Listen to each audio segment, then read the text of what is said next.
Hi, and welcome to our continuing journey in the Bible through the year. And today we have an introduction to the book of Ecclesiastes. Ecclesiastes is one of these fantastic books that shows a kind of variety of wisdom, the wisdom that is available to us for everyday kind of living. A lot of our sayings come from Ecclesiastes and the wisdom that's contained within it. A bit like Proverbs that we've looked at, much more like Proverbs than Psalms. But every book of the Bible is like one piece of a jigsaw puzzle. No piece in and of itself contains the whole truth about who God is or the whole truth about what life is really like. And so it's as those things come together, these different pieces, the different books that we're reading come together, that we get a clearer picture of who God is.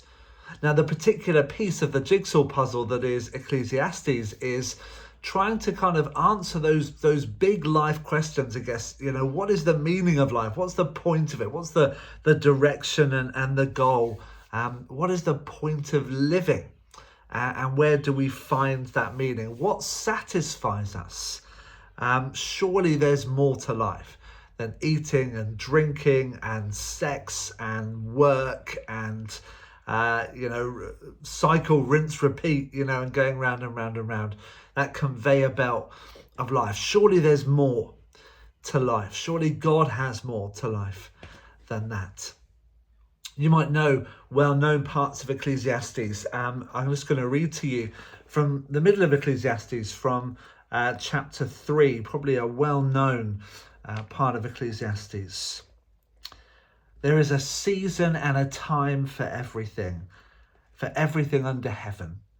A time to be born and a time to die. A time to plant and a time to pluck up what is planted.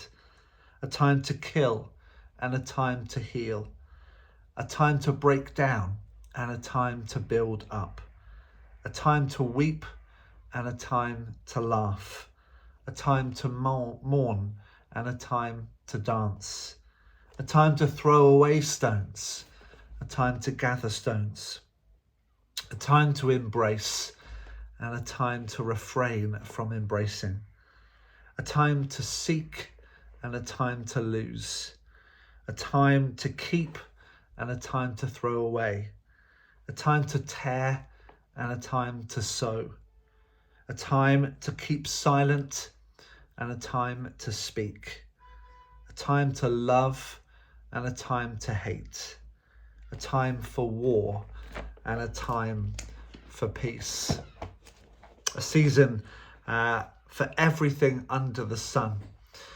Ecclesiastes is a name, it's a Greek word, and to cut a long story short, it means preacher in Greek, and they take that from the Hebrew, which was the original name, which was Koholeth, which means teacher.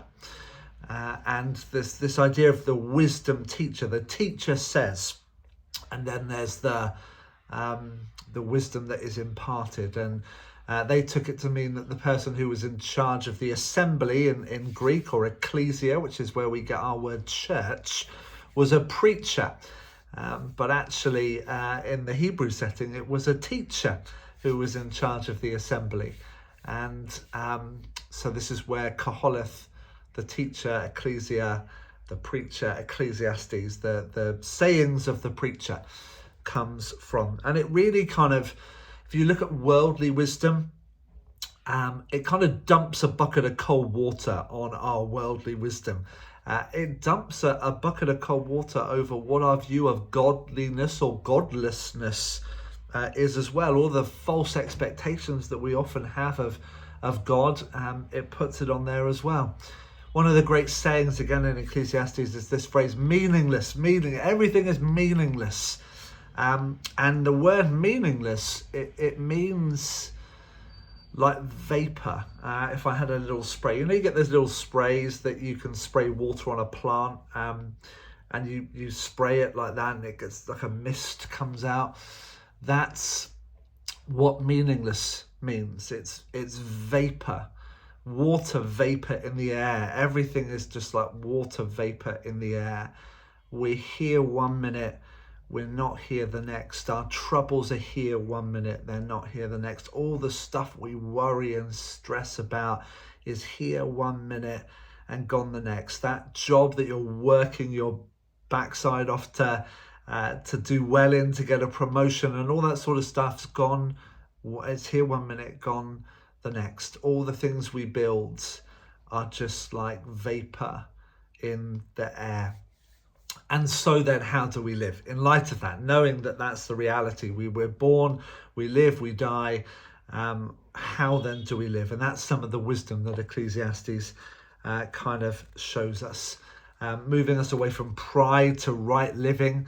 That's another great example of what's in the book of Ecclesiastes. So my prayer for us as we read it is that this ancient wisdom, this book of wisdom, which is attributed to Solomon, would be like a life commentator, talking about the big answers and the big questions of life, and would help you to see what those answers might be for your life, but also that you might feel free, along with the teacher, to ask the questions, the big questions of life, to search for meaning, to search for answers, to try and find out what the meaning and the purpose of life is all about.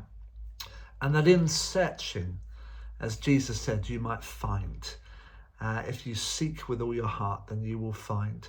And that's my prayer as you read through this book of ancient wisdom, that you might find truth, but you might find the direction and the pointing towards the one who is the truth.